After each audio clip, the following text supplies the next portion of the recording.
senhores telespectadores da TV Otimista e internautas, estamos começando agora o nosso programa, dizendo que os deputados estaduais cearenses aprovaram ontem a proposta do governador Eumano de Freitas de reajuste de 3% para os servidores do Estado a partir do próximo mês de junho e de mais 2,8% de aumento para vigorar a partir de agosto próximo. Os 2 percentuais são separados, isto é, o de 2,8% não se somará ao total da remuneração já aumentada dos 3%. E em dezembro, o governador promete dar mais 3% de reajuste apenas para os meses de janeiro, fevereiro, março, abril e maio. Bom, em outras palavras, o governador deu um reajuste de 5,8% para os servidores estaduais, só que em 2 parcelas. Uma parcela de 3%, que vai vigorar já a partir do mês de junho, do próximo mês. E a outra parcela de 2,8% a partir de agosto. O governador disse que pagará em dezembro 3% referente aos meses que vão de janeiro a maio. Exatamente esses meses que não foram cobertos pelo aumento de 5,8%. É a primeira vez que isso acontece no estado do Ceará. Ou seja, é a primeira vez que os servidores estaduais, nas 2, vão receber um reajuste menor do que a inflação do ano anterior e ainda fora da data base, que é o primeiro dia do ano, de janeiro.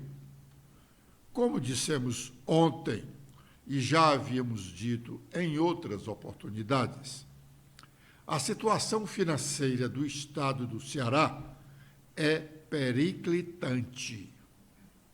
Se não houver uma medida urgente de corte de gastos supérfluos, a tendência é piorar.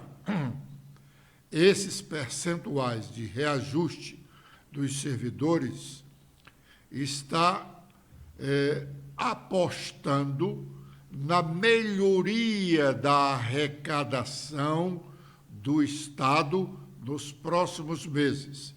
Em outras palavras, o Estado hoje não tem o dinheiro para pagar esse reajuste.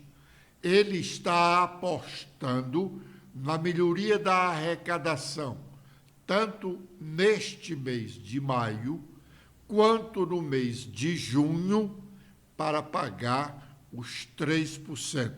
O pagamento dos servidores começa nos primeiros dias do mês subsequente. Isto é, o pagamento de junho será iniciado em julho. E se a arrecadação, se essa melhoria da arrecadação não acontecer, aí a situação ficará pior ainda. Não é demais lembrarmos que no final do governo Gonzaga Mota, em 1996, o Estado não tinha dinheiro suficiente para pagar os salários dos seus servidores. E aí, qual foi a saída? O governo emitiu vales, que foram denominados de gonzaguetas, para que os servidores fossem ao comércio trocar essas gonzaguetas. Mas a aprovação dessa majoração da remuneração dos servidores estaduais, apesar dos protestos de deputados da oposição, quanto ao baixo percentual e o escalonamento, repito, a aprovação foi tranquila, pela unanimidade dos deputados presentes, 40 ao todo. Mas o restante da pauta de votações para a sessão de ontem gerou uma confusão generalizada. Chegou um momento em que ao menos 10 deputados falavam ao mesmo tempo e ninguém se entendia. A sessão da Assembleia, então, passou a ser um ambiente de casa de noca, ou seja, uma casa que todos mandam, não tem dono nem governança. É uma casa bagunçada, na definição mais comum do termo casa de noca. Aliás, faz tempo que chamamos a atenção para a pequenez em que está sendo transformada a Assembleia Legislativa cearense.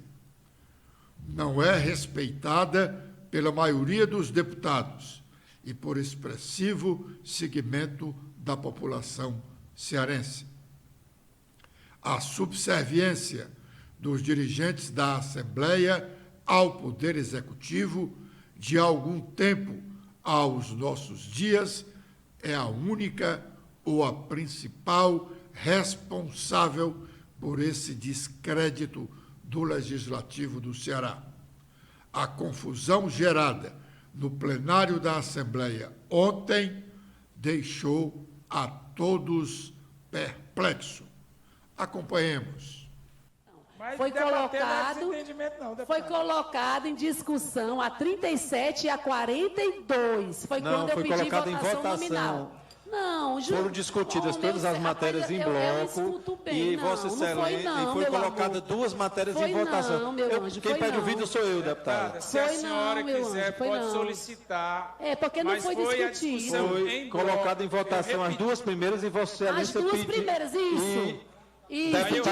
Deputado Queiroz pediu nominal na 37, na 42, Vossa Excelência pediu duas. E depois o deputado de Assis, já após as discussões pretéritas, perguntou se poderia votar já as outras duas. Aí eu disse que não. E Vossa Excelência disse que não, ou seja, a discussão já estava encerrada. Não estava encerrada, que não foi colocado para discutir, não. Aí eu vou fazer a questão porque eu não discuti e não foi colocado para discutir. Vossa Excelência. Não foi, meu querido. Porque nós estamos em votação. Não foi. Vossa Excelência pode dizer que está apressado, qualquer coisa, mas eu estou acompanhando, eu nem fui almoçar para me concentrar completamente. Então, isso aí, porque aí eu boto na justiça para poder pegar. Não tem problema, bote onde a senhora quiser, mas a senhora não vai atropelar e desmoralizar o plenário da casa. Nós discutimos em bloco. Eu também não almocei igual Vossa Excelência. Vossa Excelência estava aqui e não foi colocado para discutir nem a 43, nem a 46. Eu não tenho medo nem de voz calma, nem de voz alta, nem de nada. Deputado Antônio Henrique pode justificar o voto, mas nós temos que ser regimental. Justificar o voto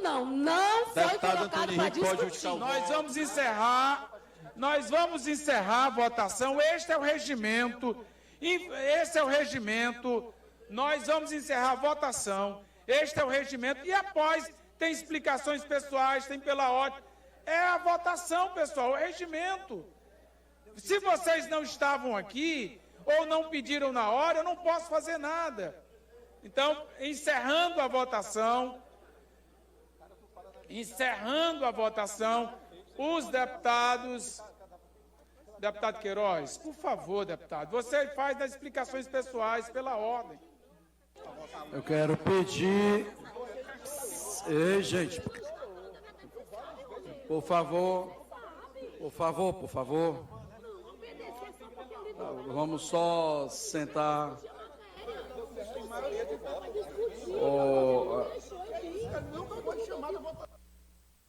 A TV Assembleia preserva as imagens e sons que possam macular a própria casa.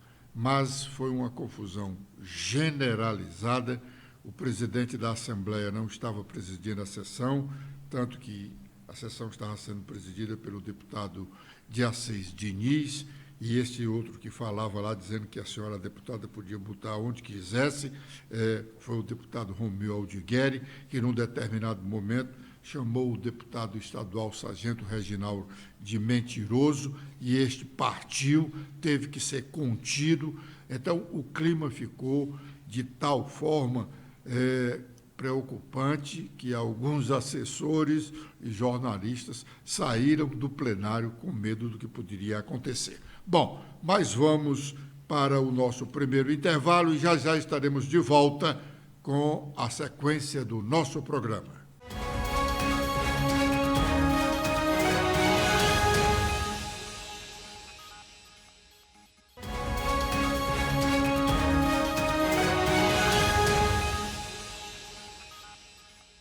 O poder legislativo é um dever de todos os democratas. Todos nós que defendemos a democracia temos o dever de respeitar o poder legislativo. Mas esse respeito deve começar pelo comportamento desse mesmo legislativo, dos seus deputados, senadores e vereadores, a partir dos dirigentes das respectivas casas, Câmara dos Deputados, Senado, Assembleias Legislativas e câmaras municipais.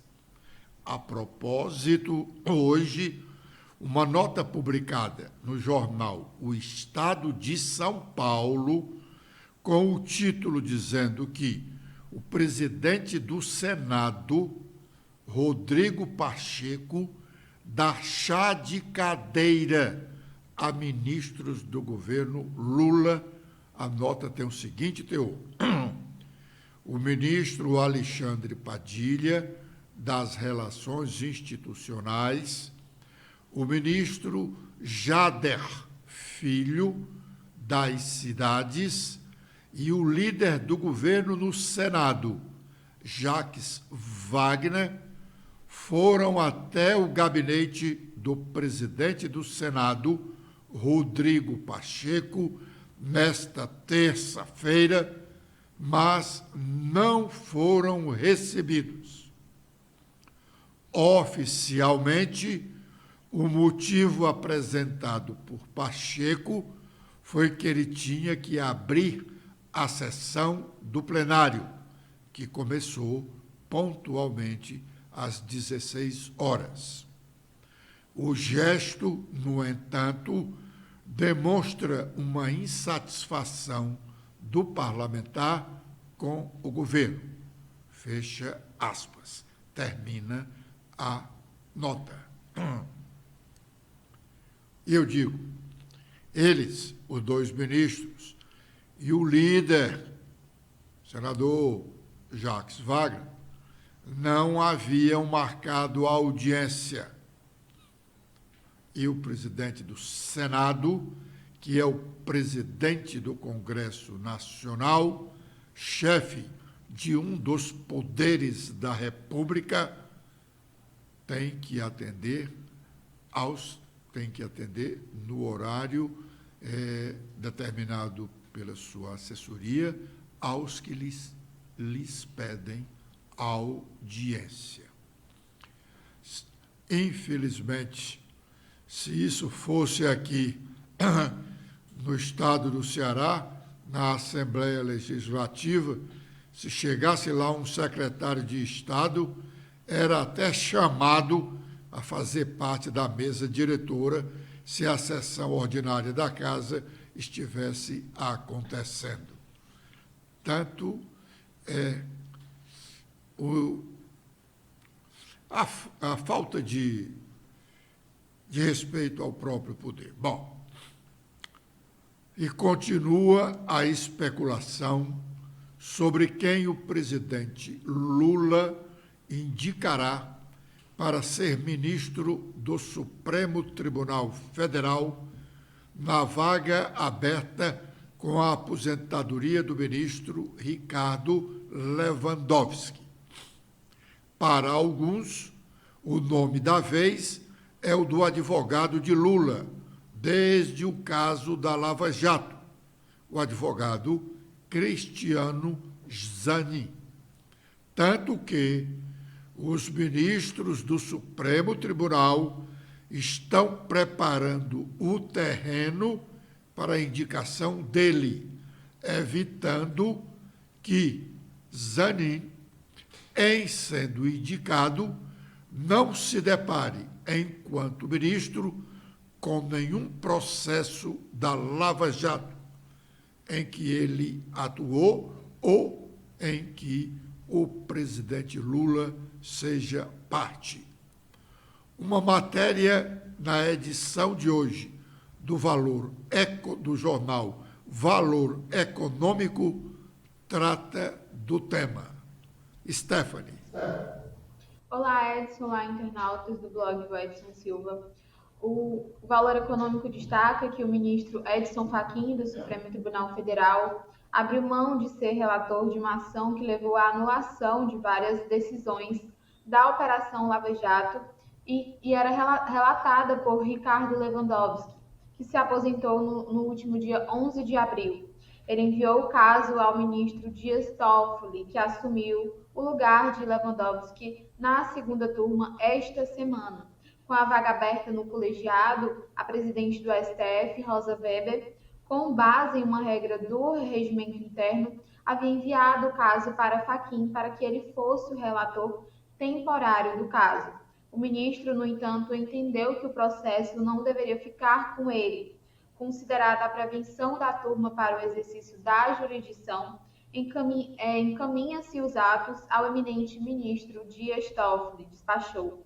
A decisão do ministro facilita a eventual indicação do advogado Cristiano Zanin para o Supremo pelo presidente Luiz Inácio Lula da Silva. A ação foi apresentada por Zanin para beneficiar o petista e, caso assumisse a vaga no STF, ele teria que se declarar impedido de atuar no caso, fazendo com que o processo fosse redistribuído a um novo ministro.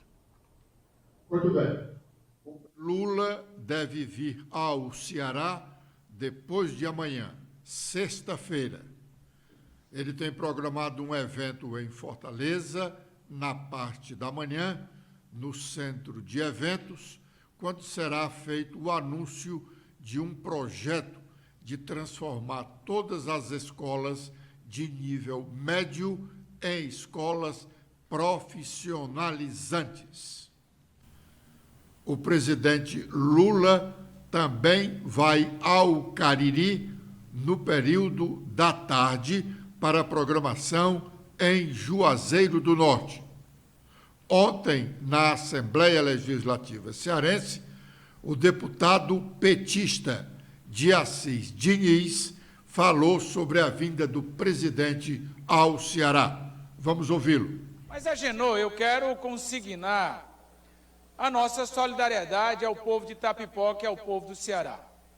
Às vezes, as performances parlamentares gera curtida, like, gera até um sentimento de preocupação.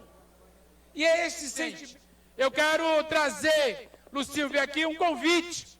Na próxima sexta-feira, dia 12, às 9h30 da manhã, no centro de eventos, nós vamos estar com a presença do companheiro presidente da República, Luiz Inácio Lula da Silva. Lula virá ao Ceará, fará duas grandes agendas, deputado Guilherme. A primeira agenda em Fortaleza, no centro de eventos. A segunda agenda na cidade do Crato, ao lado do prefeito Zé Ailton Brasil. O presidente Lula vai inaugurar 2 creches e será recepcionado pelos irmãos e pelas irmãs caririenses. É o Lula que vem, e eu quero fazer um balanço, trazendo dados daquilo que o presidente Lula, ao longo desses dias e meses, trouxe de conquista para o povo do estado do Ceará e do Brasil. Nós podemos falar da política de igualdade salarial entre homens e mulheres, a nova política e o valor do salário mínimo de R$ 1.320, a isenção e a nova tabela do imposto de renda, tabela essa que será de R$ 2.000 até R$ 2.640. Os investimentos, a conquista e principalmente o resgate do país a nível internacional. Nós estamos falando hoje a ida do presidente Lula lá em Londres, quando no Reino Unido volta a fazer o investimento, o deputado Romeu Adigueri, de 500 milhões de dólares no Fundo Amazônico. Fundo esse que nos garantirá a preservação e uma lógica diferente de desenvolvimento da nossa Amazônia.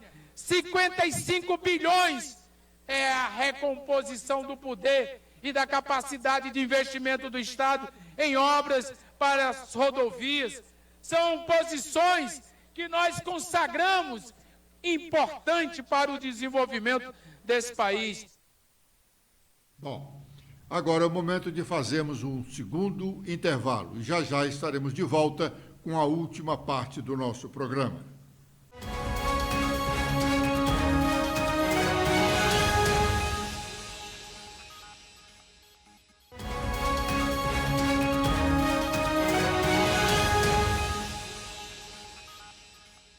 As nossas manchetes, as manchetes nacionais e locais. Letícia. Olá, Edson. Olá a todos que acompanham o nosso programa desta quarta-feira. Com as atualizações feitas no nosso blog hoje, temos que o Supremo Tribunal Federal vai julgar no próximo dia 24 a criação do Juiz das Garantias. É um magistrado que atua na fase de inquérito, quando é avaliada a necessidade de autorização de procedimentos para ajudar a polícia e o Ministério Público a apurar um caso. Com essa figura, haverá um juiz que atua no inquérito e outro que julga o caso. O deputado Orlando Silva defende a ação judicial contra o Telegram após disparo de mensagem contra a PL das fake news a usuários. A plataforma divulgou texto em que afirmou que a democracia está sob ataque no Brasil e que a aprovação do projeto, conhecida como PL das fake news, pode fazer com que o Telegram e outras empresas do setor sejam obrigadas a deixar de prestar serviços aqui no país. O deputado Orlando Silva é o relator desse projeto. O ministro Edson Fachin encaminha o caso de Lula sobre a Lava Jato para Dias Toffoli. A reclamação de Lula tinha Ricardo Lewandowski, que se aposentou no mês de abril como relator. Com base em uma previsão regimental, o processo foi enviado temporariamente a Fachin até que o substituto de Lewandowski assumisse o cargo. Porém, o caso foi encaminhado após Toffoli migrar da primeira turma para a segunda turma da corte.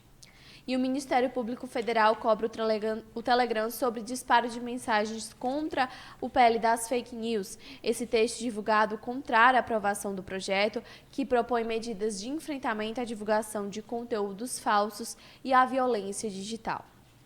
Agora, com os destaques nacionais, iniciando pelo Estadão, temos que Lula manda pagar 9 bilhões de reais do orçamento secreto de Bolsonaro que ficaram pendurados. O dinheiro será liberado pelos Ministérios do Desenvolvimento Regional e das cidades, sem transparência, após pressão e derrotas no Congresso.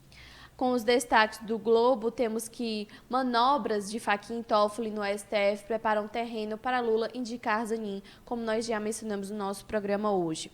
E com as últimas da Folha de São Paulo, temos em destaque que ofensiva contra a MST tem ameaça de CPI, veto a benefício e despejo sem ordem judicial. E o governo Lula admite ceder em demarcação de terra indígenas após pressão do agronegócio. Obrigado pela audiência dispensada. Com a proteção de Deus, amanhã, neste horário, estaremos de volta. Letícia. Eu também faço meus agradecimentos a todos que acompanharam o nosso programa de hoje. Até amanhã.